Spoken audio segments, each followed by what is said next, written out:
You say slow down.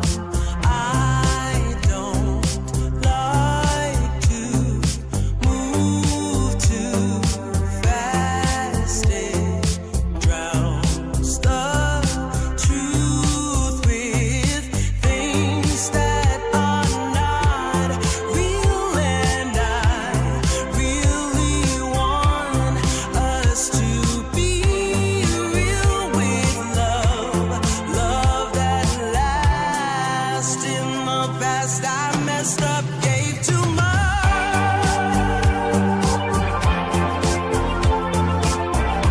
What is it with time? Why can't we unwind? And all the hurt we deal with, I wanna leave my cares behind. And now that time has passed, I see why we are lonely. Ooh, should've let me speed it up. You could've had more of me. And now that time has passed, I see why we were lonely.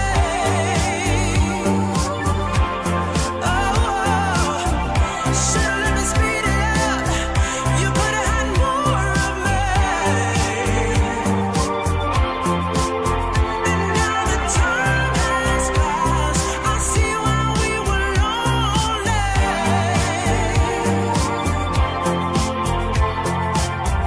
Should've let me speed it up. You could've had more of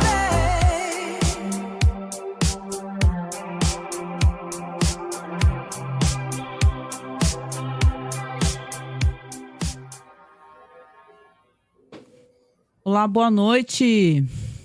Estamos ao vivo? Sim, estamos ao vivo nesse domingo. Tô aqui com o querido Marcos Noriega. Tudo bem, Marcos? Tudo bem? Boa noite. Em meio a muitas buzinas e muitos barulhos, cara. Nossa, como tá barulhento hoje, gente. Pelo amor de Deus. Deixa eu ver se tá rolando lá. Ah, no YouTube tem um delayzinho, mas já tá rolando. Boa noite para quem tá com a gente. Aquele feedback gostoso do áudio, se estiver ok para vocês, avisem a gente, tá? Fala assim, tá tudo bem. Dá umas buzinas, porque não sei se tá rolando umas festas juninas por aqui, né, Marcos? Estamos em época, né? Tá tendo festa junina aqui perto e com direito a pagodão. Tava rolando um quais. Quasquarigundum, Exatamente. né? Quasquarigundum. Exatamente, impressionante. Opa, chegou gente nova aqui, já tô gostando. Ó, aqui, ó, resenha do Pro, muito bom. Boa noite, ó. Boa noite pra você, o áudio está... Sussa, tá tranquilo? Boa noite, resenha do Pro. Resenha do Pro, adorei. Hoje estamos desfalcados do Alan, porque o Alan é cicerone de festa junina, né? Então a gente brinca, né? Ele levou a mãe, vai levar a madrinha. Tá rolando umas festas. Eu adoro festa junina, tá? Eu adoro. Certo. Se tiver rolando aqui mesmo, talvez até pense seriamente no próximo final de semana ir aproveitar a festa junina. Eu gosto de festa junina e das comidas também, né? Claro. Deu Por uma sinal, cortada. né? Um quentãozinho, um vinho quente. É a vida, viu? Quentão. É uma beleza, uma beleza. Eu gosto de tudo que envolve festa junina, cara. Pra mim, eu acho que é a melhor época do ano, se vacilar. Acho que é melhor do que o Natal, sabia? Sério mesmo, porque é umas comidinhas gostosas. Aqui na cidade, antigamente, agora não. Agora o pessoal quer muito se profissionalizar, né? Aqui era uma total bagunça maravilhosa. Com direito a show de calouros, né? Oi, Rafael, boa noite. Obrigada, gente. Obrigada pelo feedback do som, tá? Do nosso áudio, porque é uma eterna preocupação, né? Mas hoje aqui estamos para falar por um período um pouco mais curto até, né? Até peço para vocês comentarem bastante aí no chat, porque quando eu tô com o Marcos normalmente, não é que nem com o Alan, que a gente fica se estendendo, né, Marcos? Fica se estendendo. Às vezes a live demora 2h30 e ainda fica eu, ó, fecho a live, ainda vou falar com o Alan um monte de coisa lá que Então ficamos conversando. Aqui com o Marcos costuma ser papum, ó. Papo reto. Não, mas vai dar tempo da gente falar tudo que a gente, né, Uhum. combinou aqui. E a gente agradece muito a quem está com a gente aqui, acompanhando, quem está no chat também. Uhum. Tá? Isso, muito obrigada. Vocês estão vendo aí, né, gente? Nossa campanha continua, né? E vai continuar, né? A gente não pegou ainda o PC, né? O PC já está para consertar. Uhum. Mas a gente tá levantando o din-din, né? Para pagar a mão de obra, essas coisas aí, porque não saiu barato, não. Nem falo Sim. para vocês o valor para vocês não se assustarem. Mas a contribuição do pessoal acabou ajudando bastante, viu? Nossa, Então, muito total. obrigado quem contribuiu com a gente, porque viabilizou aí o PC da Angélica, aí, o PC que aguenta, né? Que aguenta a O live. trampo das lives, das edições que ela faz ser arrumado e poder o trabalho voltar aí com força total, né? Não, e eu até comentei, porque a gente gravou um programa muito bom do Vitor Erice, né? Que é um diretor fabuloso mesmo, né? Só que eu tô editando num editor ótimo, que é o DaVinci Resolve. Só que esse PC aqui, ele não aguenta o DaVinci Resolve, entendeu? Então, para não ficar usando CapCut, que não tem tanto recurso e tal, eu tô esperando chegar o meu PC para usar o meu DaVinci Resolve lá com a edição. É um programa longo, então, na verdade, é um programa de, acho que mais de 2 horas. E ele precisa estar em condições, né, para aguentar uma edição.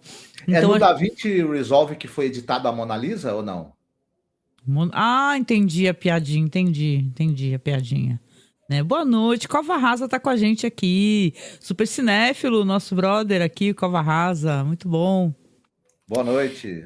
Então, aí a gente tá com essa campanha, tá rolando ainda aí, né? Se vocês forem comprar qualquer coisa na Amazon, tem esse QR Code aí que tá pertinho do Marcos, tá?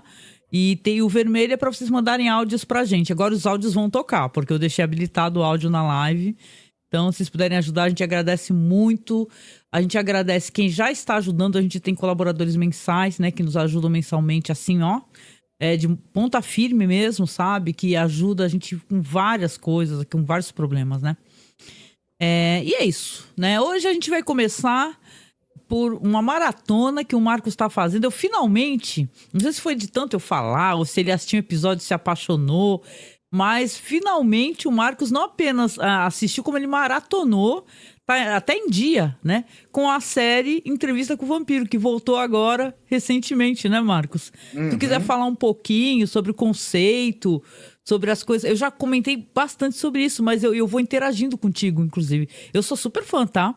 Dessa série Entrevista com o Vampiro, que traz tantas coisas diferentes e coisas novas e perspectivas, né? Que. Não, os livros da Anne Rice são ótimos, mas é muito bom poder estar conhecendo mais coisas, assim, alguém aprofundar o lore de alguma maneira, né? Sim, essa série, vocês já devem ter comentado quando você e o Alan comentaram sobre ela, o showrunner é o Rowling Jones, e ela tem, principalmente, digamos, os 3 papéis principais, que é do Louis de Pont du Lac, né? É o Jacob Anderson, que talvez o pessoal lembre dele lá ele era o Verme Cinzento de Guerra dos Tronos, e você tem claro, né, o Lestat, né, o personagem que todo mundo quer ver, né, quando tem alguma adaptação do universo de Anne Rice, a gente se pergunta, né, quem vai ser o Lestat. É o ator, o Sam Raimi. Ambos os atores, esses 2 atores são ingleses. E o repórter, né, o Daniel Molloy, que entrevista o Louis, o vampiro, ele é vivido pelo Eric Bogosian. E esses 3 fulanos... também acho que é importante citar que Tem a Cláudia, né? Que é a personagem, a vampira mirim, digamos assim, ela é vivida na 2ª temporada, ela é vivida pela Delaney Reyes, e teve um recasting, né? Na primeira era outra. Na temporada era uma outra atriz, também muito competente, atrizes jovens, ambas muito competentes, mas eu gostei muito da série, e você falou bem, eu acabei maratonando, acabei me interessando por maratonar, porque, em primeiro lugar, fazendo uma brincadeira, a primeira temporada é a melhor série que eu já vi sobre por que tem que ter Lei Maria da Penha para vampiro.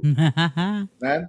Porque o Lestat é esse cara, a série, na verdade, ela... Esse universo aí da Anne Rice, ele é muito mais, de certa maneira, até mesmo quando você lê o livro, ele é muito mais um universo dramático, e acho legal que a série ela acaba abraçando isso.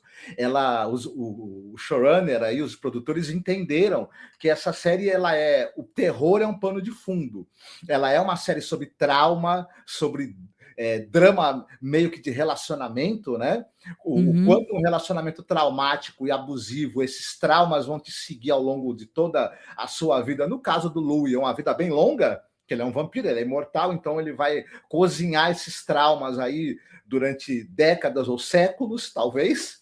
E como a nossa memória, a gente usa artifícios para poder passar por esse trauma, sobreviver a esses traumas ou até apagar parte deles. Então, o tema da série é muito mais esse. Como sobreviver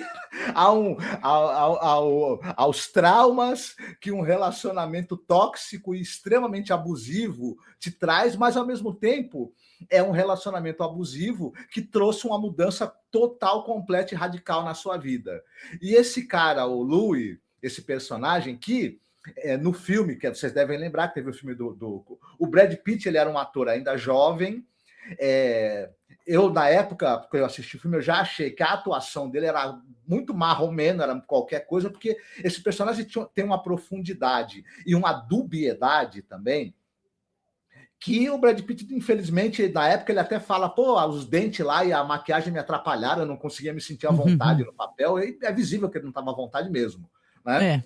Mas aqui, o ator da série aqui, que é o Jacob Anderson, ele é um baita de um ator, ele está muito à vontade nesse papel. Aliás, o Louis é esse sujeito muito ambíguo, ele é um cara que a série ela faz também ela passa a história ali para o início do século XX nos Estados Unidos, então ela acaba e o personagem é vivido por um homem negro. Sim. E aí o que acontece? Muito inteligentemente, os autores da série introduzem essa questão racial. As questões ali de problemática racial. Só que eles introduzem de uma maneira tão bem feita, tão orgânica com a história. E o Louis é um cara, já na obra da Anne Rice e até no filme também, com uma série de problemas para se aceitar. Ele tem dificuldade para aceitar quem ele era já e para lidar com os traumas dele quando ele era humano. Depois, quando ele se torna vampiro, ele não aceita a natureza dele como vampiro e ele vira um sujeito que é um trauma ambulante, uma tentativa, e ele vive numa tentativa de superar todas as inadequações e traumas dele, e busca no amor, né? Seja no amor pelo parceiro dele, o Lestat, seja depois no amor por uma filha, que é a Cláudia. Só que, como ele é uma pessoa também muito problemática e se envolve com pessoas igualmente problemáticas, as tentativas dele vão todas dar em grandes dramas que a gente adora, né, acompanhar. Ai, com certeza. E a série, ela é muito boa para lidar com isso. Outra coisa que a série faz, vocês já falaram, mas eu estou repetindo aqui, para quem ainda não viu a série ou não escutou a conversa que a Angélica teve, a Angélica e o Alan tiveram sobre a série, a série também ela faz o seguinte, que é muito inteligente. Ela não pega a entrevista que foi feita, que é contada no livro, a primeira entrevista do Daniel Molloy com o Louis. Eles se reencontram muitas décadas depois, o Daniel Molloy já está velho, e ele já é um jornalista experiente, que já publicou vários livros, tanto de ficção quanto de reportagem, já é um cara famoso, um cara muito, muito bem experimentado, e o Louis entra em contato com o Daniel Molloy para fazer uma segunda entrevista. Só que aí é outra coisa muito legal que a série faz. O Molloy, ele é um cara que agora ele é muito experiente, ele é muito tarimbado, e ele tem uma metodologia muito boa para pegar a entrevista que a pessoa faz, confrontar com fontes, com informações, com documentação, e pegar contradições, mentiras, inconsistências, e a gente vai descobrindo ao longo da série e isso é uma coisa que a série trouxe de novo e muito legal, as inconsistências as omissões que o Lowe foi fazendo, porque o próprio Daniel Molloy fala, cara, cada vez que você me chama para me entrevistar, você conta uma história um pouco diferente. E o que acontece? Ele vai sendo confrontado com documentos, ele vai sendo confrontado com coisas que o Daniel lembrava e ele foi pesquisar. Com o diário da Cláudia também, né? Que ela tinha um diário. Ele vai pegar os diários da Cláudia, ele vai pegar as notícias de jornal e as investigações policiais sobre os fatos ali, né? Porque, na verdade, ao longo da vida do Lowe e do Lestat, que é uma relação conturbada, houveram assassinatos, óbvio, de muita gente, que eles sugam, né? Houve destruição de patrimônio público, incêndio, obstrução da ordem pública, enfim, os caras, como eles tinham uma vida bastante conturbada, todos os desastres que acabaram acontecendo nos locais onde eles moravam, o Daniel Molloy ia lá confrontar as datas que tinha nos registros policiais e ele vai, aos poucos, reconstruindo o relato do Louis. E tem também na série, muito importante, a figura do Armand, né? Que ele aqui é vivido por um... E é uma coisa interessante, ele é vivido aqui pelo Assad Zaman. E quem lembra do filme, por exemplo, talvez lembre o quanto o Daniel... Era o Antônio Bandeiras, né? O Antônio Bandeiras, ele tinha aquele overacting, aquela coisa daquele Armand exagerado. Aqui, esse personagem, o Armand, ele é alguém que ele está vivendo com o Louis há mais de 70 anos, e ele é alguém que, eu não quero dar spoiler, mas ele é alguém que ele tem muito a esconder. Então ele tem um perfil, ao contrário, extremamente discreto, extremamente subrepetício, extremamente controlado. Não é apresentado de maneira imediata, a gente demora bastante para saber que ele é o Armand, né? Sim. A segunda temporada da série, a primeira temporada se passa nos Estados Unidos, a segunda se passa no período da Segunda Guerra em Paris, e vai aparecer o Teatro dos Vampiros, vai aparecer o Armand e o Santiago, que são os dois personagens ali que são de muita importância. E eu diria que a segunda temporada é a melhor série que já foi feita, de porque não é uma péssima ideia de você ter vampiros como seus vizinhos. Porque os caras vivem de noite, né? De dia eles dormem no caixão, à noite que eles saem. Então eles vão ter as DR, as discussões deles sobre relacionamento lá pela alta madrugada, e os caras ficam flutuando, jogando móvel da sala no outro. 3 horas da manhã, né? Às 3, 4 horas da manhã. E se você for vizinho de um casal de vampiros, você tá lascado, meu amigo. E quando você tentar dormir de manhã, que o sol estiver nascendo, você achar que agora pararam de brigar, um deles vai tentar sair no sol para se fritar no sol, e vai ser aquela gritaria, aquele cheiro de queimado. Enfim, é difícil. Mas é muito legal. Eu gostei também. Não, desde a primeira vez que eu assisti, eu já gostei logo de cara. Eu gostei da série considerar a existência do filme, que já tem uma história, ela não parte de um ponto, do ponto zero, sabe? Da entrevista, de novo, tudo aquilo. Não, ela já considera que isso aconteceu. O fato do Louis ser um cara que, em vez de ser um senhor de escravos, que é o que ele era, né? E tal, mas ele era bonzinho, né? Tinha aquele negócio, tinha a Thandie Newton, lembra da Thandie Newton? Que ele é tão bonzinho que a Thandie Newton vira almoço, né? Então, mas assim, você tem um outro ponto de vista. O nosso amigo Cova Rasa falou aqui que acha a série meio modorrenta, né? Aliás, deixa eu só dar o feedback do chat aqui. Boa noite pro Cássio, que chegou aqui e falou que adorou ver a gente junto aqui. Nossa amiga aqui do Cine Mundo Afora também, que ficou muito contente de você estar aqui, viu, Marcos? Que legal. Eu tô contente de rever os nossos, né? O pessoal que assiste a gente aqui, também estou contente de estar com vocês. O Danilo falou aqui, ó. O Danilo falou um negócio maravilhoso. Angélica, te ver fumando me levou diretamente aos anos 90. É porque acho que as pessoas não fazem isso em live, né? Então, né? Eu também, normalmente quando eu faço algum corte de vídeo, eu fico evitando mostrar também, né? Então, mas filha, adicto é foda, né? É isso, né?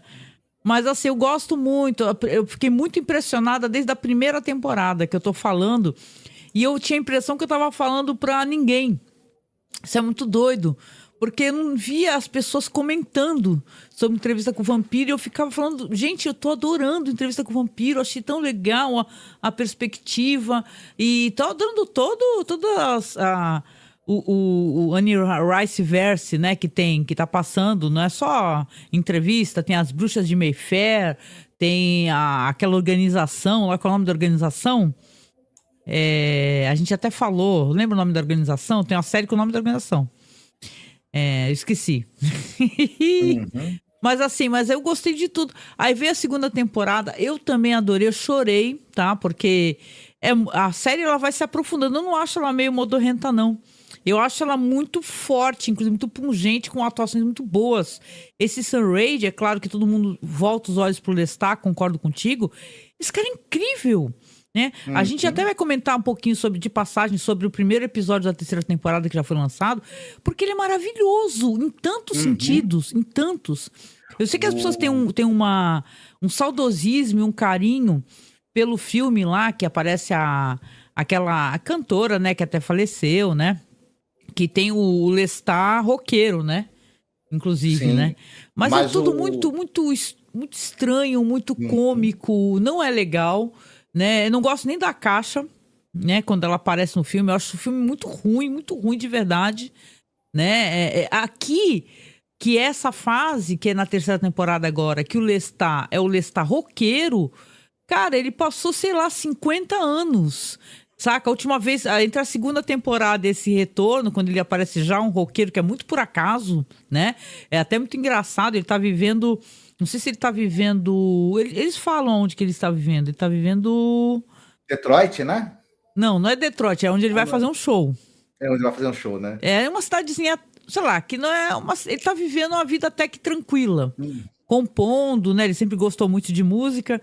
E ele tem uns vizinhos insuportáveis que ficam tocando muito mal o tempo todo, e no tom errado. E uma hora ele atravessa a rua, bem numa noite de Halloween. É muito engraçado, não vou estragar pra vocês, não. E ele primeiro trata as crianças meio mal, né? A criançada, eu não gosto desse doce. Tu vai comer o que eu colocar aí. É muito bom. Cara, tem um prequel todo lá de um leilão dos discos dele, que o pessoal Sim, toca a fogo. gente- É bem legal. Mas esse lance dele entrar pra banda é muito divertido.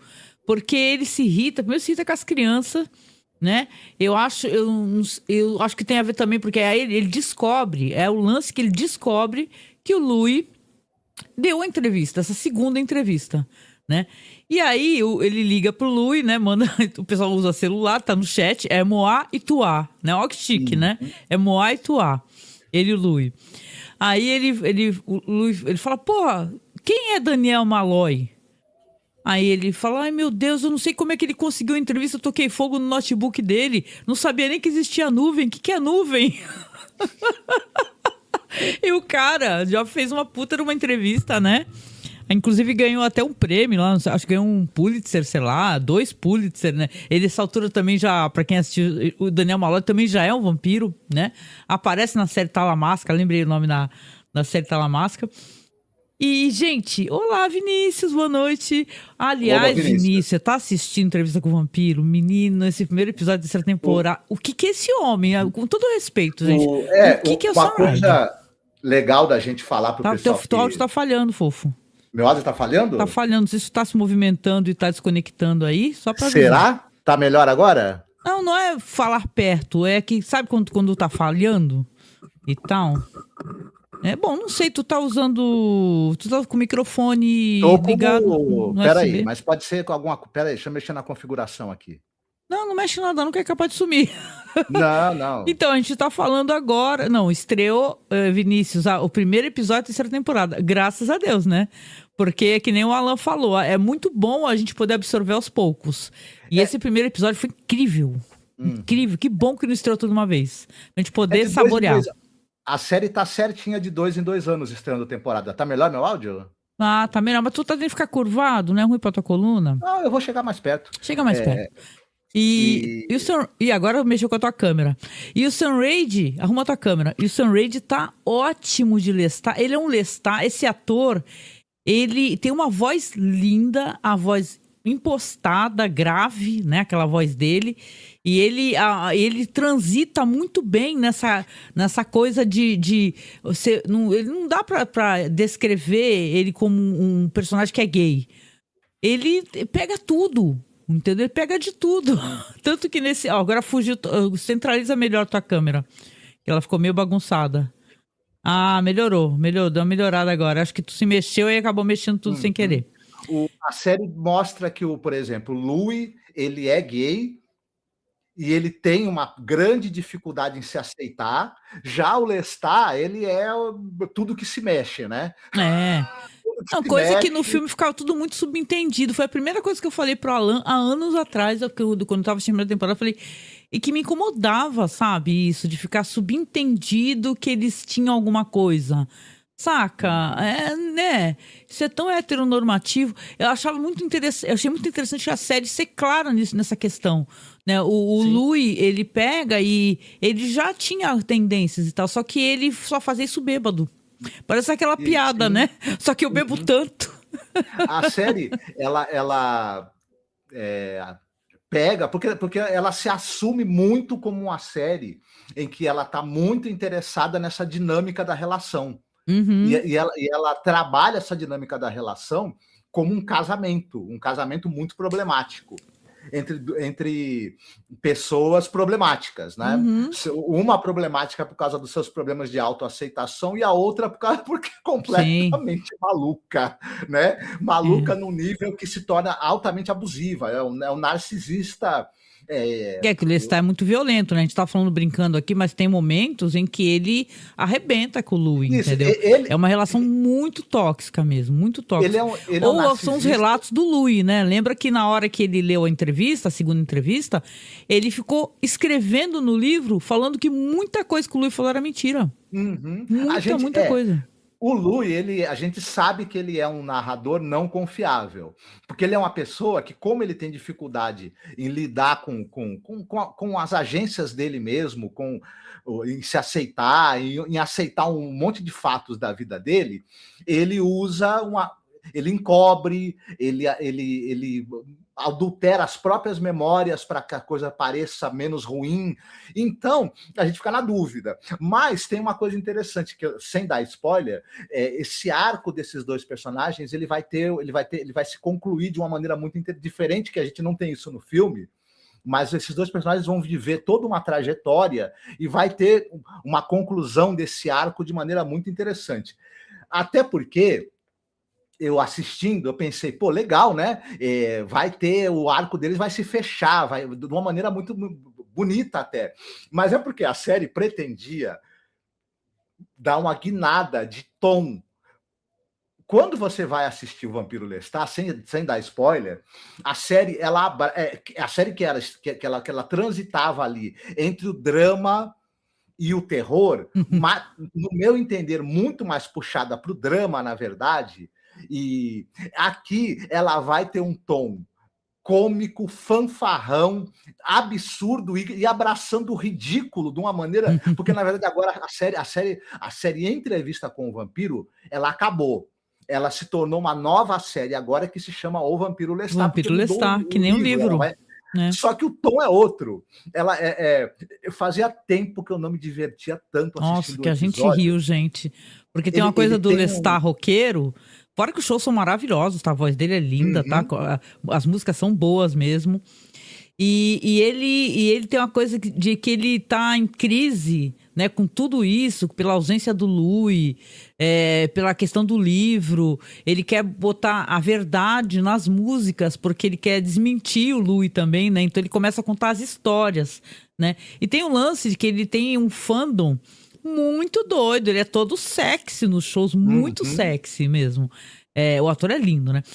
E aí tem fã doidona, tá chapada, que sobe no palco, e quando ele experimenta o sangue dessas fãs, ele fica travadaço, né? Ele entra numa espiral de festas, baladas, drogas, sugar pessoas que usam drogas e através do sangue delas ficar mais drogado ainda, rock and roll, e o episódio, a linguagem caótica e alucinada que a narrativa tem, E ela acaba transmitindo para a gente toda essa maluquice, esse caos que se torna a vida. O Lestat, quem lê os livros e quem acompanha a série sabe que ele é uma pessoa dada a excessos, né? Total. É uma pessoa não, um vampiro, né? Mas ele é uma criatura do excesso. Até porque ele tem muito poder, né? Tem isso no mundo vampírico, de dependendo quem transformou, o sangue que ele bebeu, e ele foi beber o sangue da caixa, né? Uhum. Então ele tem muito poder, ele consegue voar, pô. Isso. Né? Só que ele, por ter muito poder, ele acreditava que ele tivesse uma certa imunidade ao abuso de substância, mas ele consegue totalmente abusar doido. num ponto que nem o poder dele consegue Nossa. impedir dele ficar completamente chapado. E ele, por ser uma criatura dada a excessos, imagine agora que ele, como um popstar multimilionário e famosíssimo, ele tem todos os excessos que você possa imaginar à disposição dele. Não, e tem um negócio dele ter um sósia, né, Marcos? Ele tem um sósia, porque ele é como se ele interpretasse ser um vampiro, né? É claro que ele vai acabar quebrando isso em algum momento, né? Mas tem um sósia, assim, que é ele mesmo, é o próprio ator, né? Mas é muito engraçado a parte... Tá perguntando se vai aparecer a Rainha dos Condenados. Vai, inclusive no elenco já tem a atriz, você olha no MDB, tem a atriz que vai interpretar a Caixa, e com certeza ela vai aparecer sim, até porque a Caixa já é citada na temporada anterior, então você não tem a dúvida, né? Não, eu tô muito ansiosa pela visão da Caixa. E tem um negócio muito engraçado. Esse primeiro episódio ele é muito divertido, com efeitos mesmo. De vez em quando aparecem uns efeitos na cara deles quando eles estão muito loucos, entendeu? Do que o Lestat tá vendo. E o negócio dos vampiros de Detroit é hilário. Que é como se tivesse os vampiros que são uma gangue lá, que ele começa a chamar a atenção porque os vampiros querem pegar ele, né? Afinal, ele tá contando as histórias de vampiros na música e não pode, é contra. Então, os vampiros de Detroit são como é que é? A Gang Fang. Que vão lá intimidar o Lestat. Ele racha o bico, porque eles são muito cômicos mesmo, né? Com aquele ar de sobriedade. E vira uma briga generalizada. E é uma coisa interessante, que isso daí é uma brincadeira com coisas que aconteceram na realidade. Você tem vários astros do rock que entraram numa espiral de loucura, de narcisismo, de drogas. Tem um exemplo famoso a banda Queensryche, aquele vocalista que tem aquela voz maravilhosa de músicas como Silent Lucidity. No auge, quando a banda estava estourando com esses sucessos das músicas cantadas por ele, eles foram fazer um show, o cara estava completamente maluco, ele arrumou uma briga generalizada dentro do lobby do hotel e foi o que gerou a expulsão dele. E ao longo da história do rock, a história do pop... o batera do The Who. Isso. O que mais tem é a história de roqueiro que quebra tudo, né, meu? Isso, que entram em brigas homéricas do nada por talento. E aí a série pega e brinca com essa mística, né, do rock, do pop, dessas brigas que acontecem do nada, e trouxe para dentro do episódio, e é hilário o negócio, é muito engraçado. Eu entendo, o Vinícius falou aqui o que todo mundo fala, gente, sobre a Laia, né? Que faleceu, coitada, faleceu no auge da carreira dela. Mas nem o fato de ter a Laia me faz gostar do filme. Eu, sinceramente, eu não gosto mesmo desse filme. Eu acho Só tem uma cena desse filme que eu gosto, do Rainha dos Condenados, né? Que o Lestat é o Stuart Townsend, um péssimo Lestat, inclusive. Péssimo. Que é um péssimo ator, né? Mas a única cena que eu gosto é quando justamente a Laia, com uma caixa... Quando ela entra, né? Ela vem assim toda... E ela invade aquela rave de vampiros lá e sai sugando o sangue dos próprios vampiros e toca fogo em tudo. É a única cena do filme que é legal. Verdade. Aquela cena é muito legal. Se o filme todo o filme vale por jeito... ela, viu? O filme vale por ela, porque é tudo muito cômico. A hora que ele vai conhecer a banda é engraçado e tal. Aqui na parte do Lestat é engraçado, mas de uma outra maneira, sabe? É como eles falam, vocês estão tocando um tom errado, seus desgraçados, e quebra a guitarra do cara. É muito legal. Esse primeiro episódio foi maravilhoso. A gente está acompanhando junto, né? Porque o Marcos, ele agora conseguiu maratonar e tá em dia. E tá sendo muito legal, né? Eu dei um jeito nas minhas costas E aí, por conta de eu precisar ficar de molho por ter dado né, um mau jeito, aí eu fui assistir a série, né? Isso aí. Teve que ficar quietinho, tá vendo? Aí tu assiste, né, as coisas, né? É isso, né? Mas foi muito bom, né? Tu tá gostando? Recomendo, então.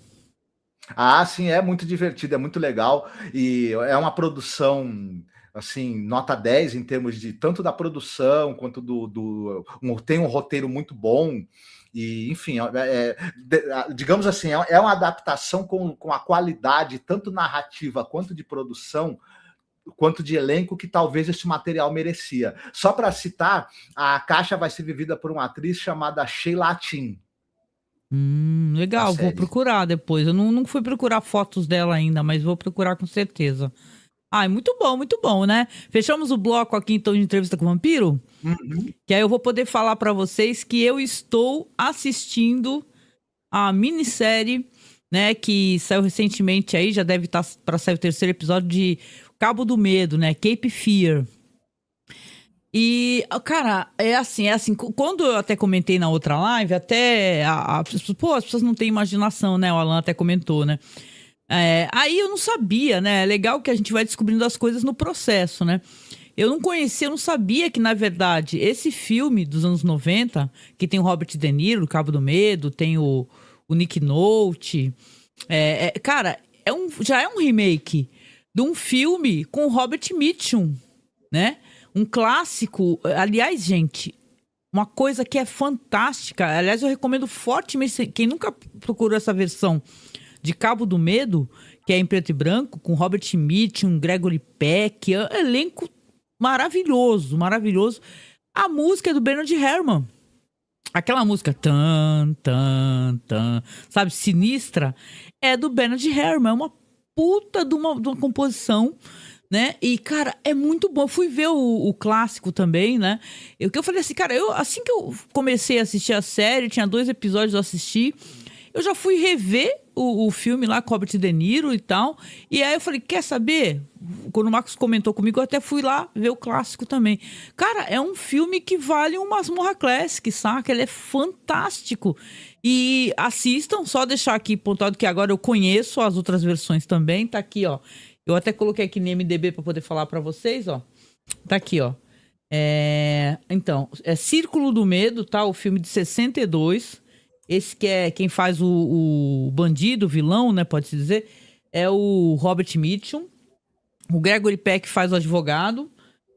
Tem esse Cabo do Medo aí que... Aliás, essa minissérie, que eu acho que vai ser uma minissérie. Eu acho que não vai ser série. Ela também é produzida pelo Martin Scorsese, né?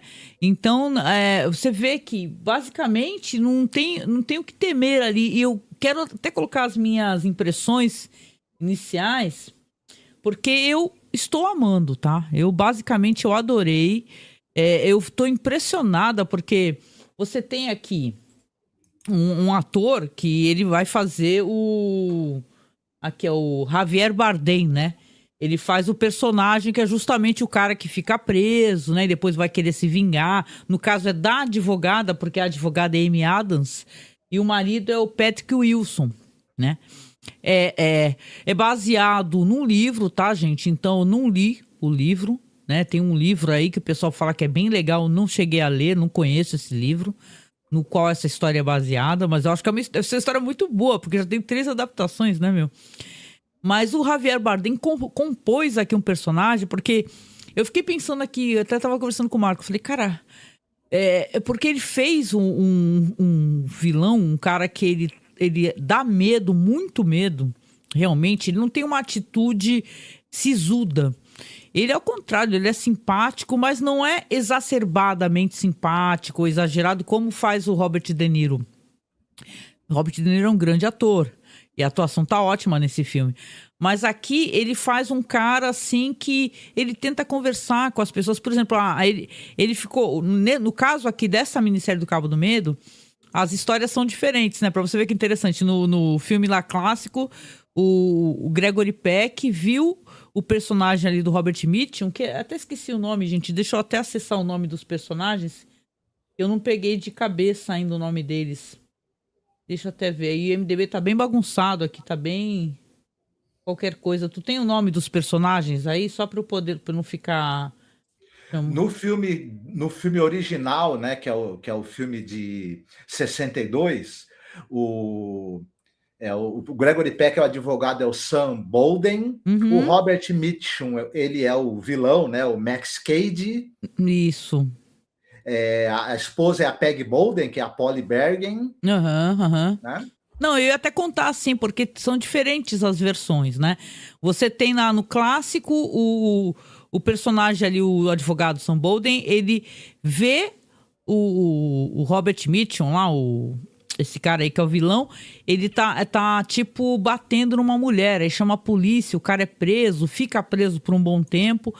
No filme no filme já dos anos 90, você tem ali um cara ali que ele é um criminoso que acaba sendo, na verdade ele é advogado, mas ele acaba incriminando o cara que cometeu um abuso ali físico contra uma mulher e tal, mas depois ele acaba depois descobrindo que não é verdade. Aqui na minissérie, o Javier Bardem é um cara que ele era casado e ele foi incriminado pelo assassinato da mulher dele, que ela foi assassinada grávida, inclusive, né? E a Amy Adams faz a advogada do Javier Bardem. Caralho, eu tenho que falar o nome do personagem, porque eu fico chamando de Javier Bardem, é foda, né? Qual é o nome do personagem mesmo? Max Cady. Max Cady, é que eu não decorei. O Max Cady, então... Aí ela tá grávida, inclusive, quando ela tá ali no processo do julgamento ali do Max Cady. E como tem pena de morte... ela sugere para ele que ele assuma, né? Para que ele possa receber alguma...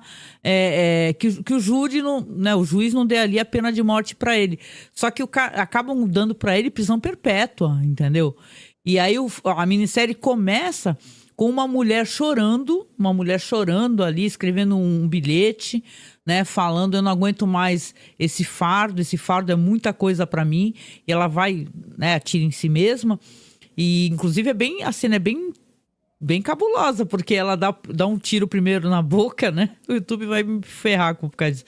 E ela não morre, entendeu? Depois ligam pra ela atende, e depois ela acaba atirando de novo, ela consegue fazer o que ela queria.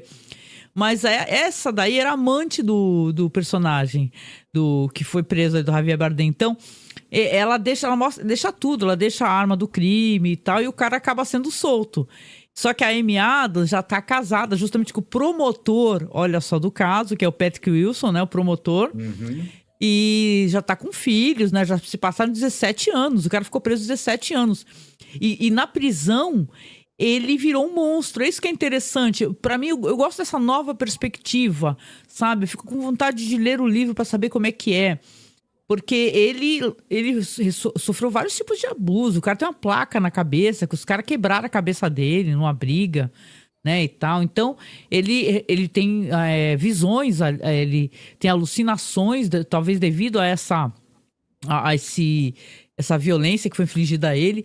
Então, quando ele sai, ele acaba sendo liberado, né, e tal, vira notícia de jornal. Ela é uma advogada importante, inclusive ela é daqueles...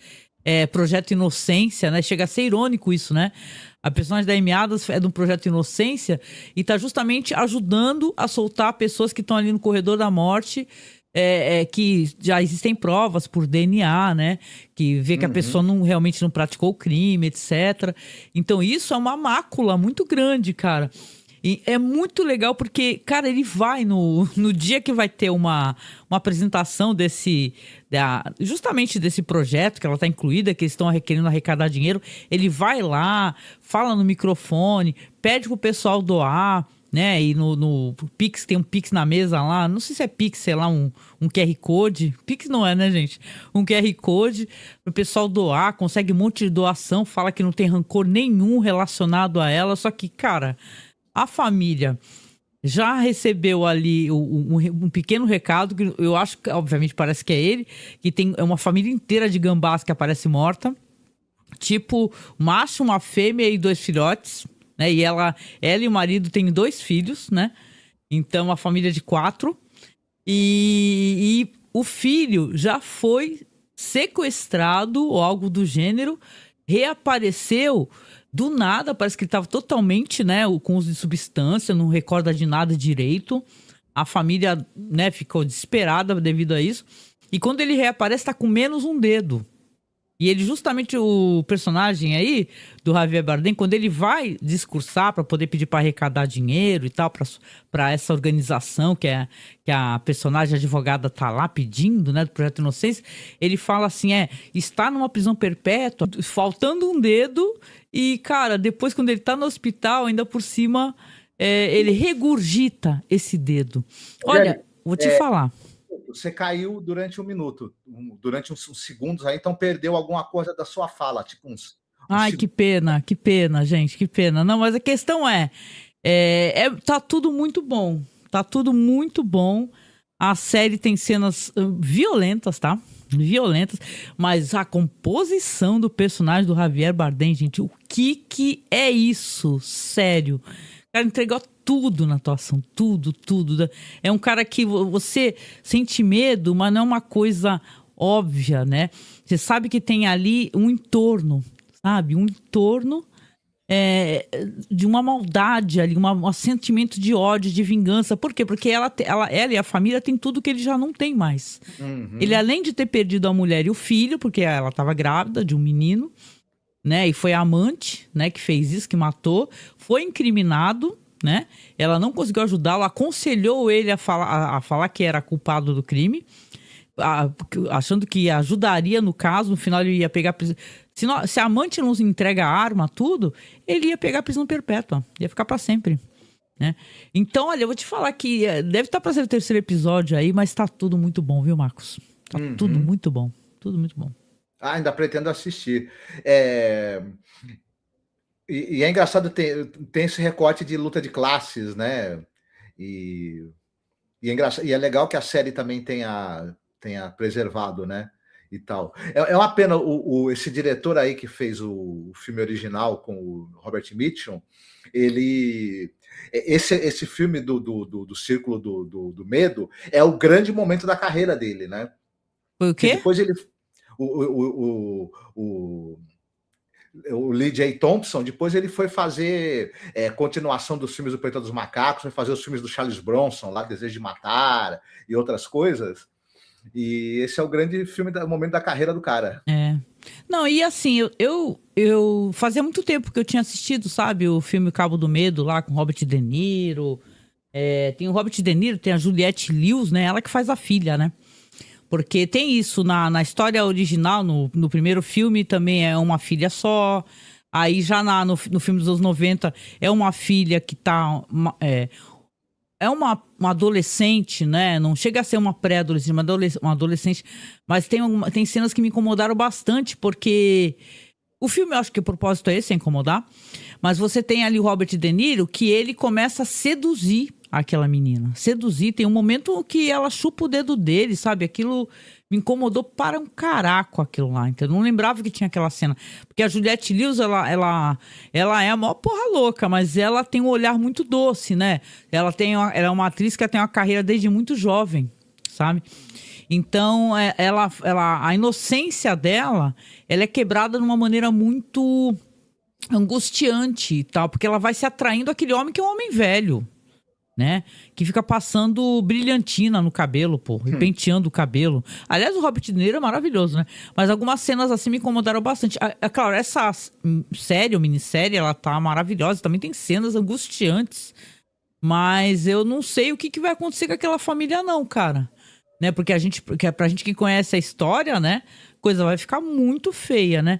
Mas olha, eles colocaram componentes de coisas mais recentes, sabe? Esse negócio de Projeto Inocência chega a ser irônico, né?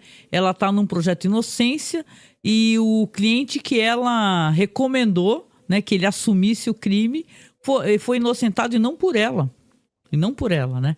E tem a coisa do dinheiro também. Ela tá nesse Projeto Inocência, isso aí me incomodou também. Mas isso é na minissérie. Me incomodou no sentido da ganância, né? Porque ela é sócia desse negócio aí, é uma entidade. Só que a outra personagem, nossa, só fala em dinheiro. Ah, tem que não sei o que lá porque é o dinheiro, bababá, dinheiro. Sabe, a visão no negócio é o dinheiro.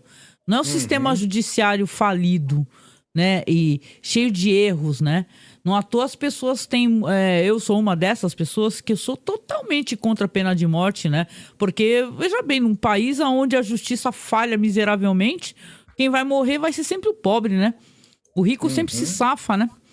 Mas assim, é interessante, tá interessante. Só quero deixar aqui de coração aberto essa recomendação. Inclusive a recomendação para vocês assistirem o filme antigo. Sério mesmo, assistam porque é um filmaço. Vocês vão ficar arrepiados, porque quando entra a trilha do Bernard Herrmann, porque eu pensei assim, nossa, que música maravilhosa. Até quando eu comecei a assistir a minissérie, falei, caramba, igualzinho a música que toca no filme dos anos 90. Mas não, já é do filme clássico. Porque o Scorsese, ele é um cinéfilo, né? Então dá pra entender ele querer refazer essa história, né? Colocando conteúdos mais violentos, né? Uhum. O Scorsese é chegado numa refilmagem, né? Mas quando a gente vai assistir os filmes originais que ele refilmou, é uma coisa interessante. Por mais que eu goste do Scorsese, o Cabo do Medo eu não vi o original, mas o Infernal Affairs, que é os Infiltrados, né? E o Silêncio, eu gosto mais dos originais, embora eu ache com bem todo legal respeito, eu amo o Scorsese, mas ele é um grande cinéfilo, né? Até uma brincadeira absoluta de cinema, né? Mas ele faz refilmagens de coisas que eu gosto mais dos originais também. Principalmente Silêncio, tá? Que Silêncio, a gente tem um podcast sobre Silêncio. Comparando o filme do Scorsese e o filme original, que é baseado num livro de um cara que, acredita se quiser, católico, né? Então, apesar de aparecer uma história com uma crítica muito voraz da sociedade cristã, católica e tal, da invasão, né, do cristianismo no Japão. Mas qual é o nome do filme do Scorsese? Silêncio é o original. E qual que é o nome do filme do Scorsese? Silêncio também. É Silêncio? Acho que não é Silêncio. Eu acho que não é Silêncio, mas tudo bem. Procurem aí, porque a gente tem esse podcast aí, ó, de 1000 anos atrás aí. E o Infernal Affairs, então, é uma trilogia, né, gente? Começa que é uma trilogia, você vai ter mais história. Então, por mais que eu goste do Scorsese, eu gosto mais da trilogia. Na moral, é um filme de investigação, de corrupção policial e tal. Então, mas eu tô...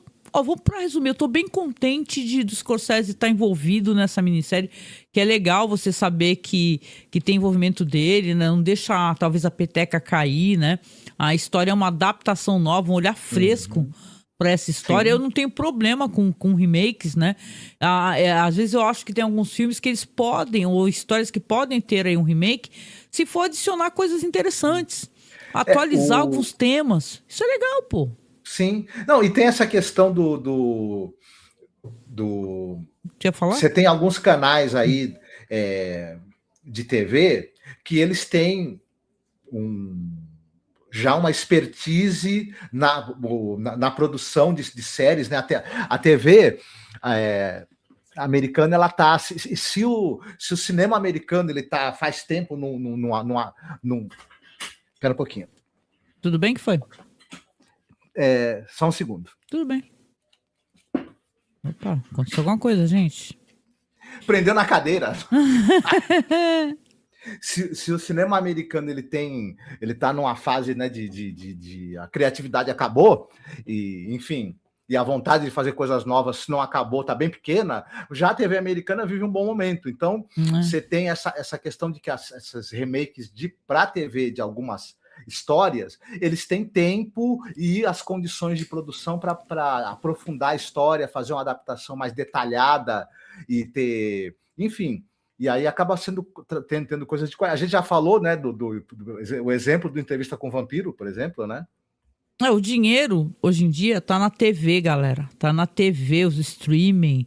O dinheiro tá. Então você vai ver grandes produções, não é de hoje isso, que estão todas na TV. Antigamente, o pessoal falava assim, meu Deus, agora vira um ator de TV, como se fosse um demérito. Hoje em dia, os caras estão indo para a TV, porque lá que mora o dinheiro, né, prêmios, né, o cinema...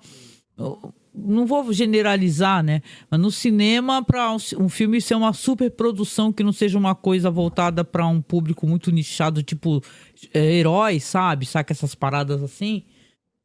Muito, sei lá. O dinheiro tá mesmo na TV mesmo, galera. É isso, né? E aí? Agora a gente vai comentar um pouquinho. E eu quero, para isso, eu vou precisar de você. Eu sei que você tem muito a falar sobre isso, porque essa semana nós perdemos, infelizmente, né, a quadrinista, a roteirista, Marjane Satrapi, né?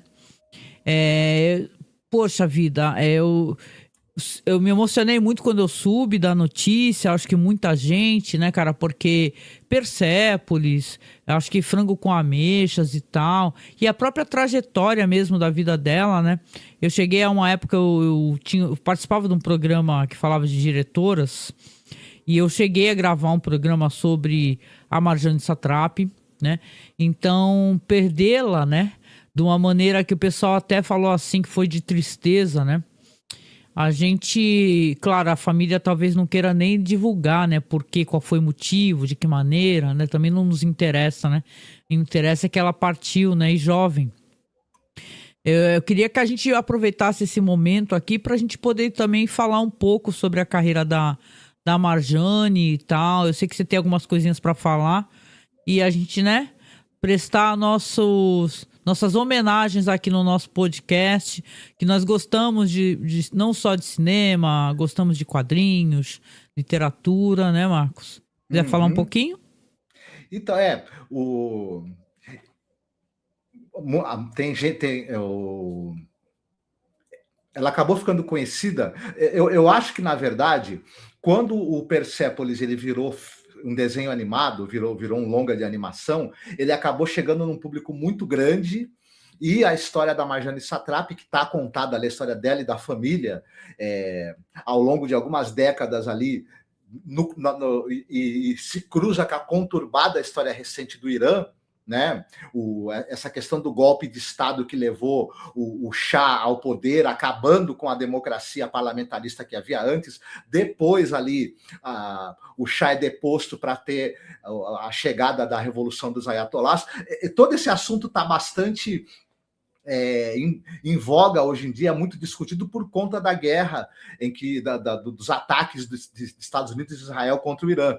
E toda essa problemática ali, né? E da retaliação do Irã contra Israel e contra os aliados americanos na região. Então, todo esse contexto histórico voltou a ser muito comentado. Você tem muitos posts na internet sobre essa história recente do Irã e como teria chegado a esse conflito. E justamente a Marjane Satrapi vai tratar todo esse contexto histórico aí, político, é o pano de fundo do que ela conta da vida da família dela e dela na HQ Persépolis. Por que eu estou citando a animação e estou falando da HQ? Porque teve bastante gente que acabou vendo o filme, mas talvez nem todo mundo leu a HQ da Marjane Satrapi. E a importância desse quadrinho, do Persépolis, é muito grande dentro do contexto aí das graphic novels, dos quadrinhos autobiográficos. Você tem hoje, para você ter uma ideia, um dos maiores sucessos e um dos quadrinhos mais comentados na Europa hoje é o Árabe do Futuro, do Riad Satuf, que é um cara também que vai contar a infância e a juventude dele ali na Líbia, na Síria.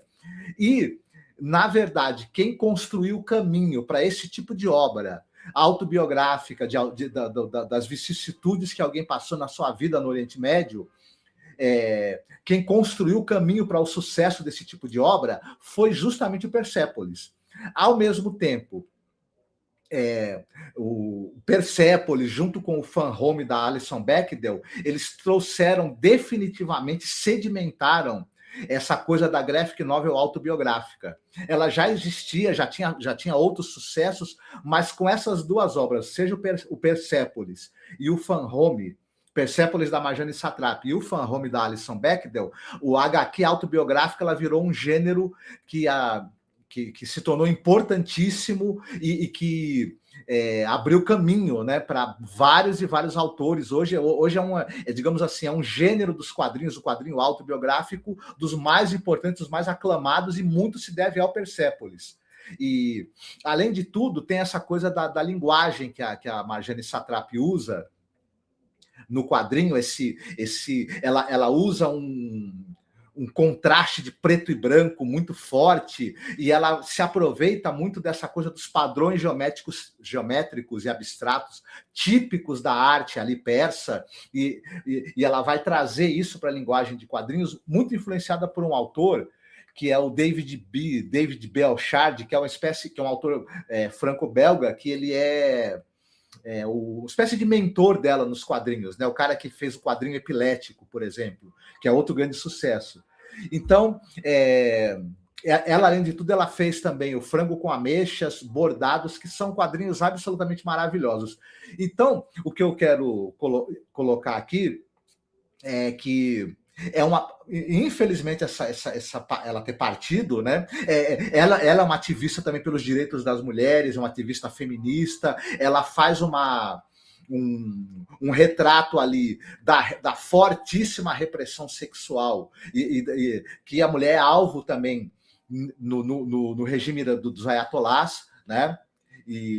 Enfim, embora infelizmente, de certa maneira, também o Persépolis foi muito usado pela mídia ocidental para demonizar um pouco o Irã e para vender a ideia de que a situação da mulher no Irã é a pior situação que tem no mundo, no Oriente Médio, nos países muçulmanos, e não é verdade. Na verdade, em países que os Estados Unidos são aliados, tem locais onde a situação da mulher é muito pior do que no Irã, e a mídia ocidental, capitaneada aí pelos Estados Unidos e Inglaterra, não faz questão nenhuma digamos assim, de denunciar.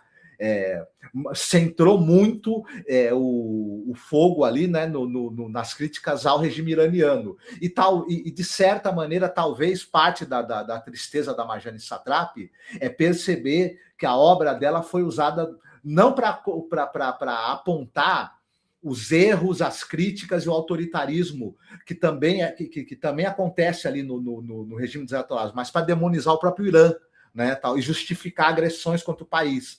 Ela sempre se posicionou contra isso também, mas a obra não pertence depois que a gente põe a obra para o mundo meio que faz o que quer da nossa obra. Então, eu calculo que também parte da tristeza que atingiu a Marjane Satrapi não tem a ver com a perda do marido dela, mas também talvez com a tristíssima situação que a gente vê, né, o Irã, né? É isso. Sim, nossa, muito bom você ter falado sobre isso. Eu lembro quando nós comentamos o podcast, já fazem muitos anos, né, gente, né? Para quem me acompanha já sabe o tanto de projetos aí que eu já me inseri. Veio um cara, né? E isso me deixou muito impressionada, porque ele falou que eu fiz falas durante o podcast que eram islamofóbicas, né? Claro que eu não vou mencionar quem foi a pessoa, mas assim, claro que isso daí a gente é levado pela visão da artista, né? Da história que ela está contando, que sim, existe repressão contra a mulher, né? Eu entendo esse ponto que você está levantando aqui, que é muito bom mesmo, né? Essa questão dos caras utilizarem isso também para ter uma visão deturpada, torcida, e como os americanos fazem agora, atacarem o Irã, né? Então, que existem problemas, existem. Obviamente, a repressão contra as mulheres, né? Os direitos que são humanos, inclusive, que estão sendo violados muitas vezes. Não dá pra a gente negar isso daí. Não tem como a gente negar, né? E tal. Então, é claro que você analisando o Persépolis, lendo o quadrinho, você tem a perspectiva da Marjane Satrapi. Você não tem um estudo sociológico, histórico, né? A importância... por exemplo, eu sempre fui contra, né? Para vocês verem como é que é. Aqui as coisas não são preto no branco, tem muitas nuances. Que, por exemplo, quando na França, não sei se ainda é assim, eu acho que tem lugares que isso acontece, que proíbem as mulheres de usarem o hijab, né? Só que é uma coisa cultural, religiosa, é um direito da pessoa, se a pessoa quiser usar, né? Nível você tá no Texas, é proibido usar chapéu. Por quê? Porque chapéu é opressor. Vocês entendem? Dá para colocar isso em várias questões, em vários exemplos, né? Então eu fui chamado de islamofóbico, fui obrigado a pedir desculpa, né? Uma fala, porque na época a pessoa me pressionou muito para isso, né? E tal, mas depois fui ver o cara usando argumentos também não legais, assim, vamos colocar assim, ele tinha um programa para falar o quanto era tudo muito bom, sabe? Então ele também tinha um olhar um tanto quanto enviesado. E isso também é problemático. É problemático você desconhecer um problema existente, né? Entender que tem muitas nuances, né? Para uma coisa acontecer, para um certo regime ser problemático, né? Eu tava até... eu gosto muito desses canais que falam de questões históricas e de debates importantes. Eu não estou lembrado do canal da moça, mas tem uma moça que eu acompanho, maravilhosa, que ela faz sempre o recorte, questão racial, mulher preta também, essas questões, inclusive, porque, por exemplo, só exemplificando, né? Porque tem uma problemática aqui e é bom a gente colocar o exemplo aqui também, né? Que ela, na região ali da África, né? Em lugares como Uganda, por exemplo, é crime punível, às vezes até com a morte, dependendo a pessoa ser homossexual, né? E aí, é claro, né, isso é uma coisa chocante, né, a gente acha isso um absurdo, né, e aí você vai ver ela explicando, ela sim, uma acadêmica, uma pessoa que realmente tem as fontes e faz o estudo mesmo, analítico, ela falando que isso tem relação com quem chegou no país. Veja bem, né, vamos supor assim, é óbvio que tá errado e tiveram ditadores lá. Aquele cara lá, até que tem aquele filme lá do Rei da Escócia, né? Esqueci o nome desse cara, que disse que ele tomava decisões absurdas, insanas, né? E muitas decisões que afligiam o povo, maltratavam o próprio povo. Mas tem uma relação com os outros povos que invadiram lá. Que invadiram porque é uma invasão, né? Colocando suas crenças, suas ideias, seus ideais, o que é pecado, o que não é pecado. E isso vai se fundamentando ali numa questão... mesmo de opressão, né? Principalmente dentro desse recorte aqui, onde eles pegam e colocam isso como um crime, né? Em 2026, né? Então, claro, todas as histórias que a gente vai analisando, filmes que a gente vai assistindo, isso ajuda, é por isso que a gente sempre diz que isso ajuda muito a abrir, sabe, o nosso olhar para outras questões, que às vezes as coisas não são... E aqui eu não estou dizendo que é uma coisa que eu concorde, né? Que é bom a gente deixar isso claro e ser falado. Que haja essa espécie de penalidade, exemplo, né? Que acontece em Uganda e tal, em outros lugares. Mas que tem muita coisa, e tem muito a ver com a invasão de outros países, cara. Inteiro tem a ver com o cristianismo, né? Dos caras chegarem lá com esse negócio, com esse papo, entendeu? Não, vamos lembrar que a Igreja Universal está profundamente enfincada, não sei o quanto está ainda, nessas regiões, né? Desse continente, né? Foram até expulsos, né? E tal. Então, é de se pesquisar e se informar e ver vários debates. Agora, sim, uma vez eu peguei aqui uma postagem no Facebook, eu que gosto muito de Facebook, num cara falando, por exemplo, né, que a Marjane Satrapi era na verdade uma pessoa totalmente apolítica, né, que ela não tinha, ela fingia que não estava acontecendo, que ela tem essa questão. Eu sempre achei ela ativista em várias questões voltadas ao feminismo, mas que ela, por viver na França e tal, que ela não era tão ativista assim, não era tão crítica a certas coisas e tal, e que ela, na verdade, não pertencia a país nenhum. Ela na França, sentia saudade de viver no Irã. Mas no Irã não podia viver, porque lá não tinha direitos que a protegessem, né? Ao contrário, né? Por ela ter feito Persépolis e obras que questionavam o sistema político do país. Então eu também achei isso daí problemático, sabe? E ainda mais que ele fez isso bem no dia da morte dela, saca? E tu levantar essa espécie de negócio, né, Marco? Sei lá. Né? Até comentei contigo que eu fiquei um pouco chocada, né? E tal. E tu até comentou essa questão dela viver na França, a França ter ligação direta, né? Ao mesmo tempo, a gente acha que as pessoas são contraditórias. E a gente deve dar o direito que as pessoas tenham suas contradições, né? Que elas têm importância. Que nem tu falou, Persépolis é uma obra crítica de um recorte, né? Enviesado, né? Porque a perspectiva dela, da história... Não é nem da família dela, é dela. sobre os acontecimentos referentes à família dela e a onde ela vivia. Então, quando essa obra ela é feita, ela é de todos. Então, é aquele ditado: eu sou responsável pelo que eu falo, mas não pelo que você entende. Às vezes a pessoa pega aquilo e subverte aquilo de alguma maneira, né? Como foi feito agora que, por exemplo, você pega um governo autoritário, né? Vários governos, na verdade, autoritários, que sempre foram, né? Que se imiscuíram na política de vários países, levando a ditaduras e a morte e a sanguinolência, que hoje em dia ataca o Irã, falando que no Irã as pessoas não têm direitos civis, né? Então é isso que a gente fala. Não, Então, cuidado. a situação do Irã é curiosa. A própria Marjane Satrapi, em determinado momento, ela criticava que tem uma extrema-direita ultraconservadora no Irã, né? E é engraçado que ela critica, ela faz críticas aos ayatolás.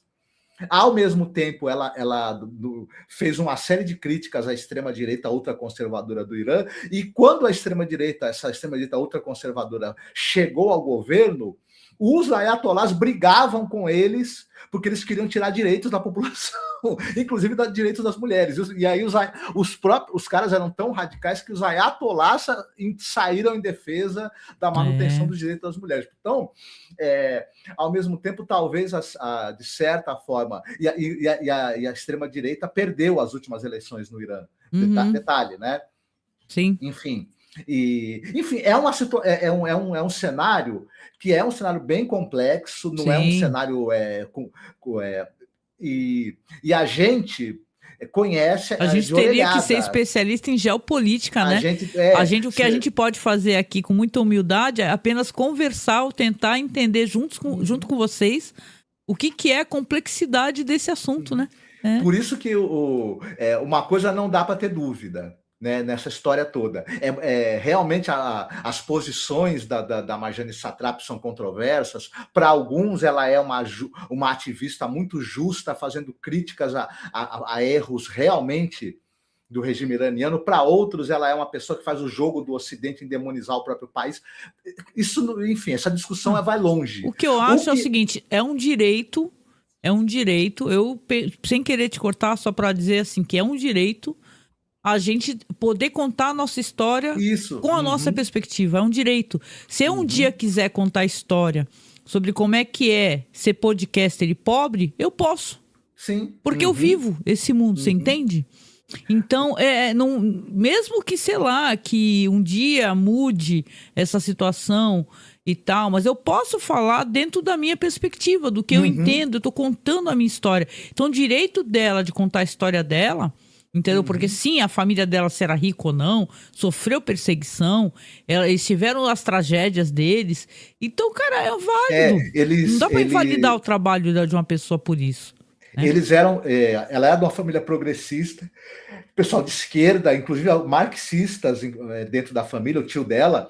E quando o Shah, com o apoio dos Estados Unidos e Inglaterra, ele dá um golpe para se colocar para trazer a monarquia de volta, ele persegue todo mundo que era progressista e de esquerda, incluindo a família dela.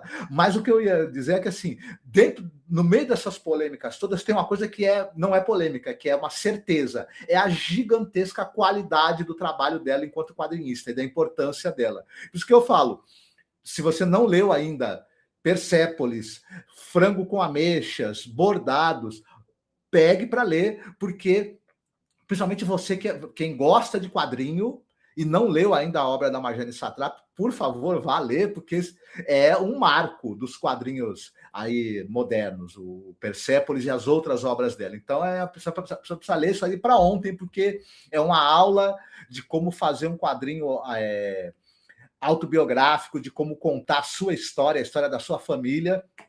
Sim. Enfim. E acabou abrindo, como eu te falei, se agora aí o Latuf está fazendo muito sucesso, o Latuf está fazendo muito sucesso com o Árabe do Futuro, parte do caminho das portas que foram abertas para esse tipo de obra foi a Marjane Satrapi. É verdade. É verdade. Né? Eu lembro da minha emoção, acho que você também, quando eu li pela primeira vez Persépolis. E aquele negócio de... Aquilo é de chorar na animação também, é muito bonito isso como fizeram. Que ela tinha aquela avó que dormia com as flores no sutiã, né?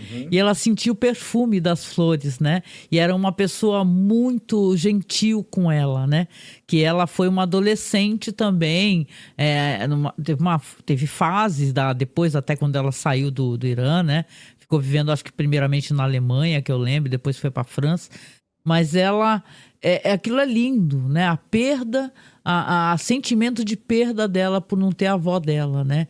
Então é muito emocionante, as pessoas compartilham gifs, imagens, pedaços de Persépolis.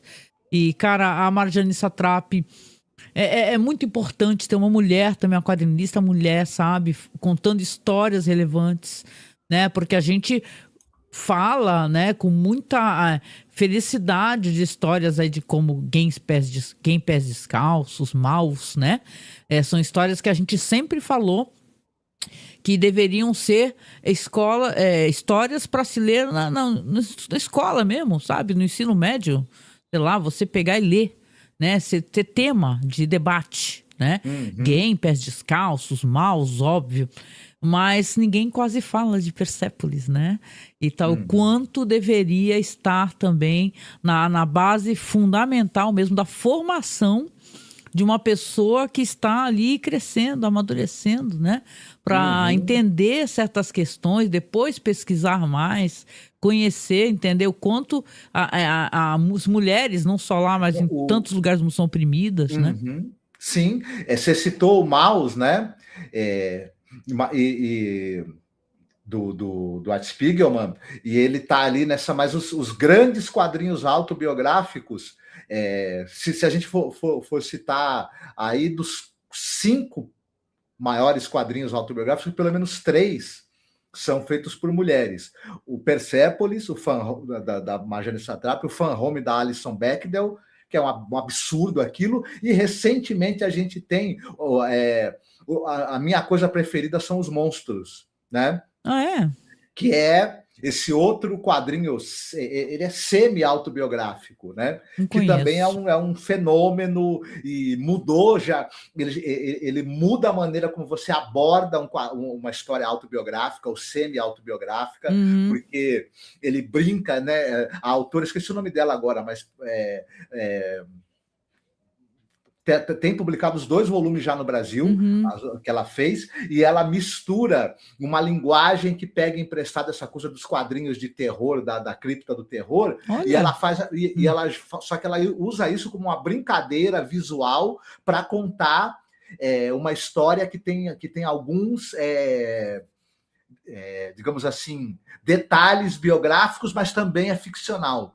Então, Sim. é uma outra abordagem e já é um grande sucesso, e já virou um quadrinho cult, inclusive. A coisa que eu mais gosto são os monstros. É um negócio maravilhoso, assim. Não li, quero ler, né? Ela é um quadrinho que ela fez, ela desenhou todo com caneta esferográfica em folha de caderno. Caramba! Ela estava passando por uma dificuldade financeira muito grande, a autora, e ela não tinha dinheiro para comprar material. Ela falou: vou fazer uma graphic novel com caneta esferográfica em folha de caderno. E aí o negócio virou um sucesso estrondoso. Nossa, quero né? muito ler, quero muito ler. Eu não conheço, não conheço. Eu estava até lembrando, porque tem várias obras assim que tem esse tom de denúncia, né? E de quadrinhos, né? E eu lembro daquele cara lá que foi pra Coreia do Norte. Qual que é? Essa daí eu cheguei a ler também. O Guy Delisle, né? O Pyongyang, né? O quadrinho do Guy Pyongyang, Delisle. né? Que ele faz assim, ele meio que é como se fosse uma reportagem sobre, porque a Coreia do Norte é muito fechada, né? E tal, né? E então ele é como se ele mostrasse como é a verdade ali por trás, né? Então é interessante, né? Essa coisa do quadrinho que tem esse tom de denúncia, né? Eu sempre achei isso muito interessante. Mas, pô, é isso, né? Vamos ver se o Guy Delisle, em algum momento, ele resolve fazer uma denúncia sobre as monstruosidades de Israel, né? Vamos ver. Quando que ele resolve fazer esse quadrinho? Eu quero só né? ver, também quero ver, né? Eu acho que já tem muita gente fazendo, com toda certeza. Talvez a gente nem conheça, né? Porque, né? Afinal, essa atrocidade está ocorrendo há tanto tempo já, né? Mas é isso. E aí, fizemos a nossa live? Eu posso falar rapidinho dessa da série da Lucy Lawless? Pode. Vai lá, vai lá. Uma outra coisa que eu andei assistindo, que é uma sugestão para quem quiser dar uma conferida, essa série, infelizmente, não está passando no Brasil em nenhum stream. Então você vai ter que. Eu assisti na locadora do Paulo Coelho, né, na locadora do Jack Sparrow. E é uma série com a Lucy Lawless, é a Xena, né? A famosa atriz ali neozelandesa da Xena Rainha Guerreira. Ela tá. Desde 2019, ela faz uma série chamada My Life is Murder. Né? É uma série do canal australiano Acorn. E o que acontece? É uma série onde ela interpreta uma fulana que é Alexa Crowley. Ela era uma policial investigadora ela era uma policial que ela trabalhava infiltrada, ela era daquelas policiais extremamente intrépidas, né? Que adorava o perigo, entrava em missões muito perigosas, trabalhou muito tempo infiltrada em grupos criminosos, mas o que acontece? O marido dela morre e ela acaba entrando numa depressão, ela acaba ficando muito mal com a morte do marido, ela sai da polícia, se aposenta da polícia e ela tenta levar uma vida isolada.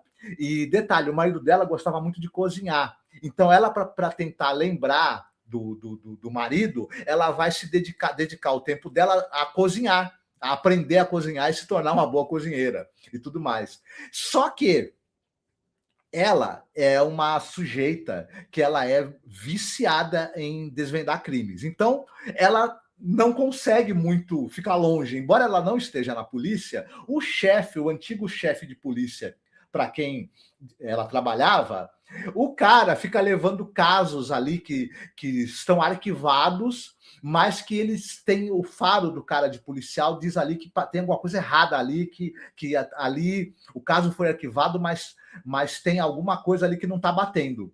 E a Alexa Crowley, ela é um gênio investigativo. Ela é um tanto quanto inspirada no Sherlock Holmes, porque ela é extremamente detalhista, ela é extremamente focada. E aí o que acontece? O chefe leva os arquivos para ela. Quando ela vê algum arquivo que ela acha interessante, que alguma coisa ali deixa uma pulga atrás da orelha dela, ela fala para o cara: eu quero dar uma olhada nesse caso aqui. Ela também é uma pessoa que ela gosta de se disfarçar. E o que ela faz? Ela trabalhou muito tempo infiltrada, ela vai dar um jeito de se disfarçar e se infiltrar na vida das pessoas que estariam envolvidas naquele suposto crime, para tentar se aproximar delas e pegar informações. E aí a série vai brincando com essa coisa dela ir desvendando os crimes, enquanto ela tenta se isolar de todo mundo e ficar desenvolvendo os hábitos dela, desenvolvendo as habilidades culinárias dela também. Ela tem a ajuda de uma jovem chamada Madison Feliciano, que é vivida pela Ebony Vagulans, uma atriz maravilhosa também. E o que acontece? As duas, essa personagem que é a moça do distrito policial, ela é uma ótima pessoa para lidar com informática, com tecnologia. A personagem da Lucy Lawless, Alexa, ela não é muito ligada em tecnologia, então ela tem a ajuda dessa moça, elas viram parceiras, porque ela quer aprender um pouco mais sobre tecnologia, e essa moça, que é uma jovem policial, ela quer aprender a ser uma investigadora com a Alexa, que é a Lucy Lawless. E elas formam ali uma parceria, como se fosse um Sherlock Holmes e um Watson. Entendi. Basicamente, é mais ou menos isso a série. A série começa na Austrália, em Melbourne, mas depois a série ia ser cancelada e a Lucy Lawless voltou para a cidade dela, na Nova Zelândia, em Auckland. Quando a série recebeu depois o sinal verde para continuar, eles resolveram transferir a série para Auckland. Resolveram transferir para Nova Zelândia, para a série ganhar novos ares, e também porque a Lucy Lawless é uma atriz muito querida e muito importante ali para a região ali da Austrália e da Nova Zelândia. Então falaram: vamos fazer a série lá na cidade dela, para ser uma homenagem a ela e à cidade dela também. Vamos fazer as próximas temporadas. Que legal. Já está na 5ª temporada. e nada de sair no Brasil, mas quem tiver curiosidade, como eu te falei, ela está disponível no stream do Paulo Coelho e na locadora do Jack Sparrow. Dá uma olhada. Eu encontrei a legenda em português para os episódios da primeira temporada. Então é uma série muito divertida, é uma série leve, viu? Ela, apesar de ela falar sobre investigação criminal, ela é bem leve, ela não tem grandes cenas de sangue, violência ou temas muito pesados. Quando ela trabalha com temas mais pesados, ela trabalha com uma certa leveza e com um certo humor, né? Mas é uma série muito divertida e muito gostosa de assistir, e eu acho que ela teria público no Brasil. Infelizmente, não está passando. Eu vou falar que você é a primeira pessoa que eu escuto a falar dessa série. Não sabia nem que existia, viu? Mas eu adoro a Lucy Lawless. Nossa. Ela tá absolutamente sensacional no papel. Ela é muito carismática, ela é uma ótima atriz, e ela pega essa persona dessa pessoa inteligentíssima, ao mesmo tempo essa pessoa que é meio misantropa, ao mesmo tempo uma pessoa que ela tem essa coisa de ter uma fascinação. O personagem dela tem algo até de uma espécie de predador, de certa maneira, porque ela vê os suspeitos do crime meio que como presas até, né? Ela tem essa coisa meio de ser como é que eu vou dizer, desse vício, né, em desvendar crimes, e ela tem esse lado meio de ficar perseguindo a presa. A presa, no caso, é a pessoa que é suspeita do crime, né? Então, é muito interessante como ela constrói todas as nuances desse personagem. Ela é uma atriz muito, muito competente. A série vale muito também por conta dela, né? Por causa da atuação dela. Então, é isso aí. Quem puder encontrar, My Life is Murder. Legal, muito bom, muito bom.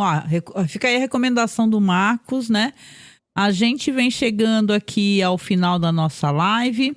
Eu vou abrir aqui para poder deixar um recado para vocês. Primeiro eu vou dar uma lida no chat rapidinho aqui, né? Deixa eu dar uma lida aqui no chat para eu poder agradecer as pessoas. Por isso que a gente sempre pede para vocês comentarem, porque a gente gosta muito de poder mandar uns abraços, uns beijos, uns agradecimentos. Então eu quero agradecer primeiramente aqui ao Resenha do Pro, tá? É resenha, malandro, não é nós, é resenha. Resenha do Pro. Aliás, eu tô devendo, falando em resenha, vou na quarta-feira, talvez se o Alan estiver disponível, a gente vou falar do curta do Joel Caetano, que tá lá no Tela Brasil, hein, gente? Porque a gente vai começar a ter um bloco aqui do Tela Brasil, né? Mas de repente o Marcos até se empolga. Opa! Eu tinha desconectado no meu fone. De repente o Marcos até se empolga em, sei lá, participar desse pequeno corte das nossas lives, né, Marcos? Né, do Tela Brasil. E eu quero agradecer aqui ao Resenha do Pro, agradecer carinhosamente ao Rafael, que comentou aqui, deu feedback do áudio pra gente. Nosso querido amigo Cova Rasa, né, que tá sempre comentando nossas lives, aparece aqui para dar uns pitacos, né? Adoro isso, é muito bom. Obrigada, querido. Nossa amiga lá do Cine Mundo Afora, gente, não esqueçam de acessar o canal dela, tá? Porque ela além dessa pessoa maravilhosa, ela também nos apoia muito, tá? Nossa amiga do Cine Mundo Afora, tá? Ela tá sempre com a gente, tá sempre comentando, e ela produz um conteúdo maravilhoso, muito legal mesmo. Acessem o canal dela para já. Por favor, acessem para ontem, tá? Que é muito legal o canal dela. Nosso querido Danilo também, que comentou aqui, recordando que eu sou uma pessoa dos anos 90, né? Com esse estilo meu aqui, fumeta, e tá uma vergonha, só uma vergonha. Eu não sou exemplo a ser seguido nesse sentido. Só quero deixar isso bem claro, tá? Quero também mandar um beijo pro Cássio, que tá sempre com a gente na nossa live, uma pessoa muito querida, é um espectador que sempre retorna. Obrigada, Cássio. Quem mais? O Vinícius Barbosa, que é um super brother, muito gentil, comenta bastante na nossa live. Inclusive, o Vinícius mandou pra gente aqui, né? Mandou um oi, né? Que são aqueles presentinhos que você dá no YouTube, e isso também nos ajuda, viu? Também nos ajuda. Então, muito obrigada. Toda ajuda é bem-vinda, viu, gente? Obrigada, Vinícius. E agradecer você também, né, que tá aqui. Talvez você não conheça o nosso trabalho, talvez seja a primeira vez que você esteja nos assistindo. Você se inscreveu no canal há pouco tempo, mas você já gostou do nosso bate-papo. Então, para você, eu primeiramente agradeço você ter aparecido aqui. Muito obrigada Peço para todos que já nos acompanham há muitos anos, nós somos primeiramente um podcast, né? Só em áudio mesmo, agora que nós estamos aparecendo em vídeo. Apareçam mais, retornem bastante, comentem, inscrevam-se no canal se você não for inscrito, nos acompanhe no nosso podcast é Cineclube da Masmorra, né? Inclusive no nosso canal, que temos um canal de apoio, né? Um canal de backup que eu chamo, que também se chama Cineclube da Masmorra, lá tem muitos filmes, gente. Dá para você acessar os filmes lá, inclusive eu coloquei O Homem Ilustrado, filme muito legal, tá lá completo, The Eye e tal. Então a gente também tem um canal que tem os podcasts e os filmes. Então se você quiser conhecer um conteúdo onde a gente fala de filmes, assim, um tanto quanto desconhecidos, quem tá pesquisando cinema, falando de filmes de vários países, talvez esse seja o podcast para você. Você vai gostar de conhecer, você vai se divertir. Você vai ter nossas opiniões que não considero que nós sejamos críticos de cinema, mas sim nós somos fãs, né? Cinéfilos, pessoas que gostam de cinema.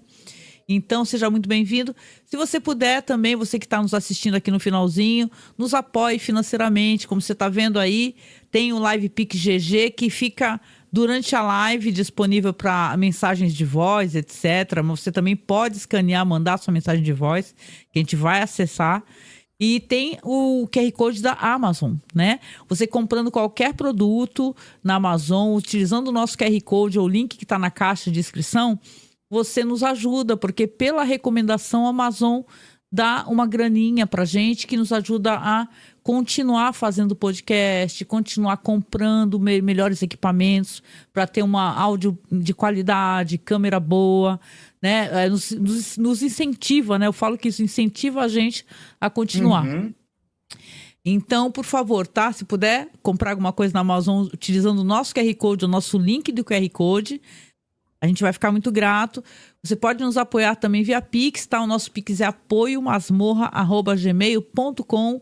Temos o apoio mensal no Apoia-se, né? No Apoia-se você pode ser padrinho ou madrinha, nos apadrinha por lá. Eu chamo de padrinho ou madrinha porque antigamente existia o padrinho, né? Só que ele foi desativado. Então, mas eu considero os nossos apoiadores como mecenas, como padrinhos, como madrinhas. Então, seja nosso padrinho ou nossa madrinha no Apoia-se, tá? O link também tá na caixa de descrição. Muito obrigada por você ter vindo aqui no seu domingo à noite, né, Marcos? Conversar com a gente, saber a sua opinião. Um beijo muito grande. Não esqueça, né, de seguir o Marcos nas redes sociais. O Marcos é livreiro, tá? É a profissão dele. Ele tem a banca dele física e também tem o acervo dele na estante virtual, né, Marcos? Exatamente. Marcos Pereira 19 na estante virtual. Quem quiser dar uma olhada no acervo. Né? E no Instagram é Noriega Ilustra. Tá meio parado, mas em breve eu posto alguma coisa nova. Ele vai começar a postar. Tem muito desenho. O Marcos adora desenhar, experimentar técnicas. Então, obrigada a todos. Tenham um ótimo domingo, tenham uma ótima semana. A gente se encontra em breve, né? Quiçá, de repente, na quarta-feira, né? Com o Alan. Então, beijo para todos vocês. Beijo para você, viu, Cássio? Fiquem muito bem, Vinícius, a galera toda que nos acompanhou. Logo mais estamos de volta, né, Marcos? Vocês fiquem todos muito bem, tenham uma excelente semana, cuidem-se muito bem e em breve a gente se fala. Em breve, beijinho, vou deixar aquela tela final, mas fiquem muito bem. O nosso amor e o nosso carinho, estamos juntos, tá? Beijoca. Tchau. Tchau, tchau.